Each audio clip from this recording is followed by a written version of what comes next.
This is virus replication. This is how viruses make copies of themselves. So we're going to start up here with a virus particle. You can see you've got the protein coat and you've got the DNA in this case because it's a double strand. That's the virus particle. You've got all these little projections here which help attach the virus particle to this thing, which is the host cell. Okay?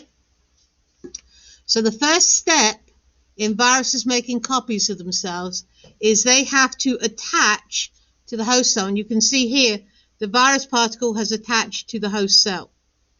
And the only part of the virus particle that enters the host cell is in fact the virus nucleic acid. So this DNA that's colored in red, that's the DNA that's come from the virus particle. And so what happens is, here's the host cell. You can see that the virus DNA has now combined with the host cell DNA. And it can do that because DNA is DNA. So the DNA structure of the host cell is exactly the same as the DNA structure of the virus. And so the virus will have its DNA in the host cell DNA. And then this host cell becomes what's called a provirus. But it goes about its business. So this cell's going to grow and it's going to divide into two. It does its cell cycle. Every time it grows, it divides into two identical cells, as you can see here, through a process called mitosis. And these cells here, when they divide, they also make copies of the virus DNA. And all the while, right, the host cell, the provirus, does not know it's been infected with the virus particle. This is called the lysogenic phase, and cells which have been infected with the virus DNA but have no symptoms, they're asymptomatic. This is called the lysogenic phase. So you would not even know that you had been infected with a virus at this point. But for some reason, at some point, and every virus is slightly different, the provirus, something happens. It's like the viral DNA switches on, and you can see it has destroyed the host cell DNA. So now all we have is a host cell that only contains virus DNA.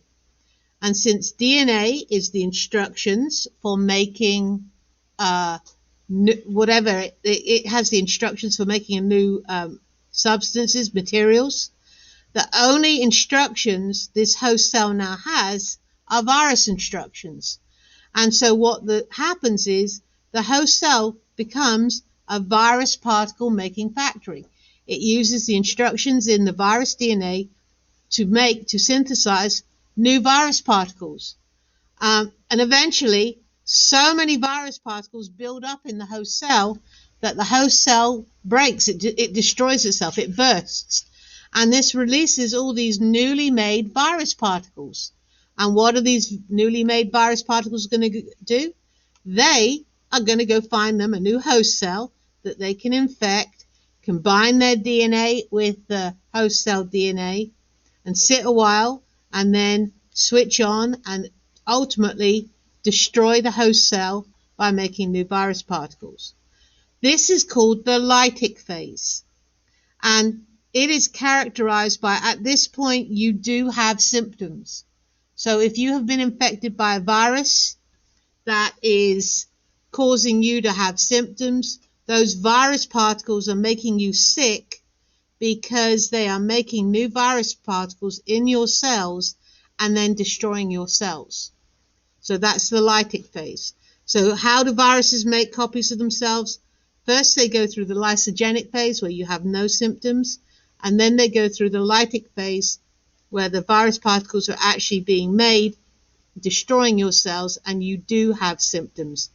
Asymptomatic, symptomatic.